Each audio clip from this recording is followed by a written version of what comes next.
So let's jump right in. The word assassin.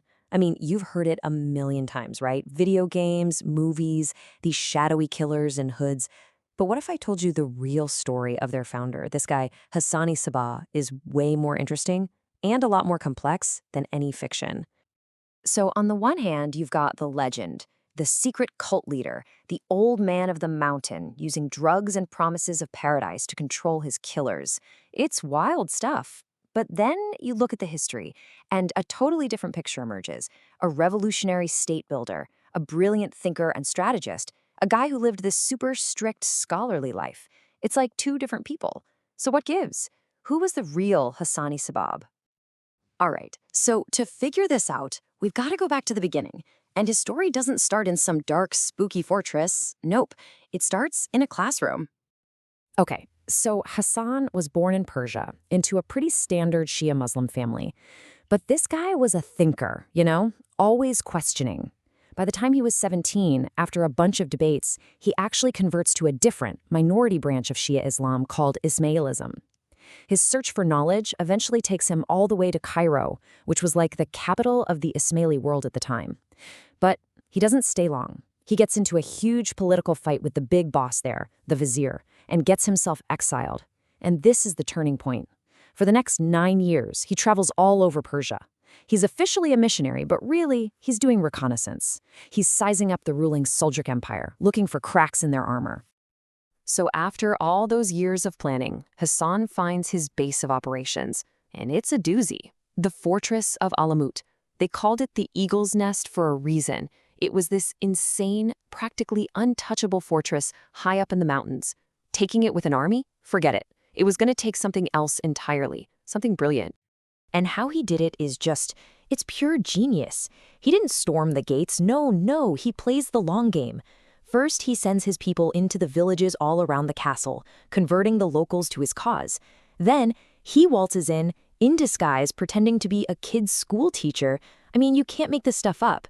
Slowly but surely, inside the walls, he starts converting the castle's own guards. He just keeps at it until one day he realizes, hey, my guys in here now outnumber their guys. That's when he drops the disguise and reveals who he is. The castle's commander is just stuck. He's a prisoner in his own fortress. And then, the final move, the absolute checkmate. Hassan hands the guy a check for 3,000 gold dinars and basically says, thanks for the castle, here's your payment, you can see yourself out. He bought a fortress he had already captured from the inside without spilling a single drop of blood. Incredible.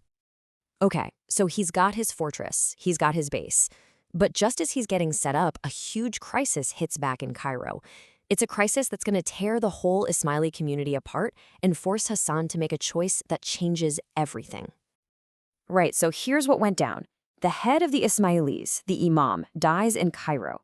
Now everyone knows his oldest son, Nizar, is supposed to take over. But the vizier, who's basically the prime minister and has all the real power, stages a kind of coup. He puts Nizar's younger brother on the throne instead, a guy he can control. Well, Hassan is having none of that.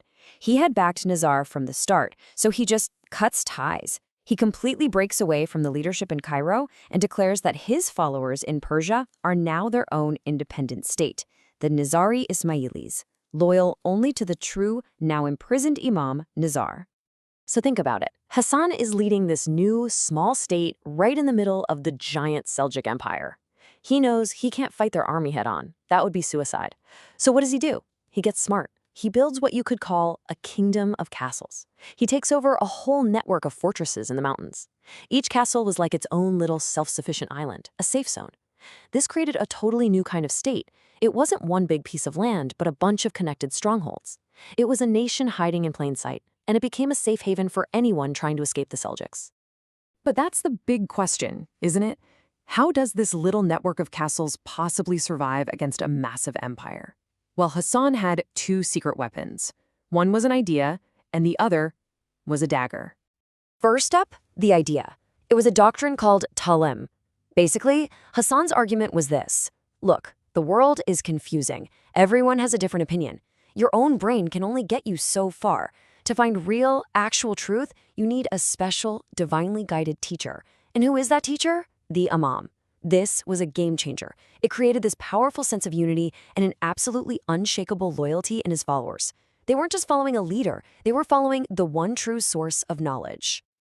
Yeah, I mean, this quote really sums it up perfectly. He's basically saying that in a world full of noise and confusion, his movement, representing the true imam, was the only clear signal. You can see why that would give his followers such an intense belief in what they were doing, right? It gave them a mission with absolute conviction.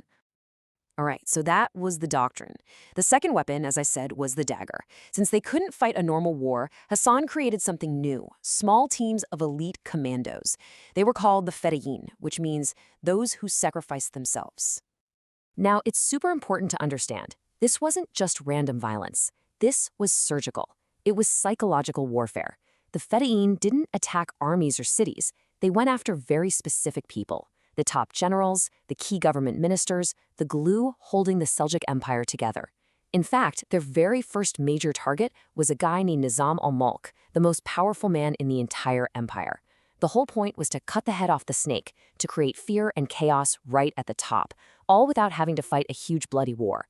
It was the ultimate David versus Goliath tactic, asymmetrical warfare, textbook.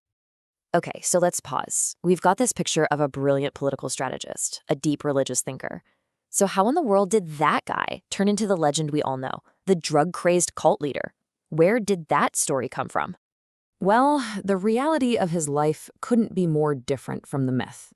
Get this, for the last 30+ years of his life, they say he never even set foot outside the Alamut fortress. He just lived in a small room, studying, praying, and running his state from his library. He was known for being incredibly strict, demanding the highest moral standards from everyone around him. And when I say strict, I mean it. His personal code was so hardcore, so absolute, that it applied to everyone. No exceptions. Not even for his own kids. That's right. He had 2 of his own sons executed. One for drinking wine, which was forbidden. The other was accused of murder. And even though the charge later turned out to be false, the execution was carried out. I mean, it's brutal and it's shocking, but it shows you just how ironclad his principles were. In his state, the law was the law, and nobody, not even his own family, was above it.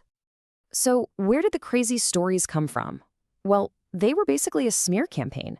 His enemies, the Seljuks, started spreading propaganda, calling him and his followers a dangerous cult.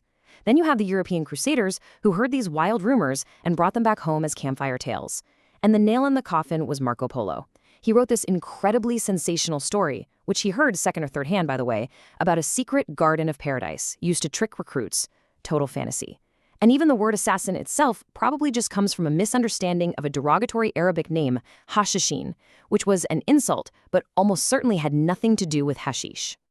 So, that leaves us with the big question, right? Who was this guy?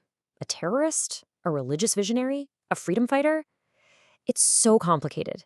He used tactics that, yeah, are pretty shocking to us today, but at the same time, he was building a nation to protect his people from being wiped out by a massive empire. So what you should take away from this is that history is messy. The truth isn't one simple label. It's almost always somewhere in the complex, fascinating middle.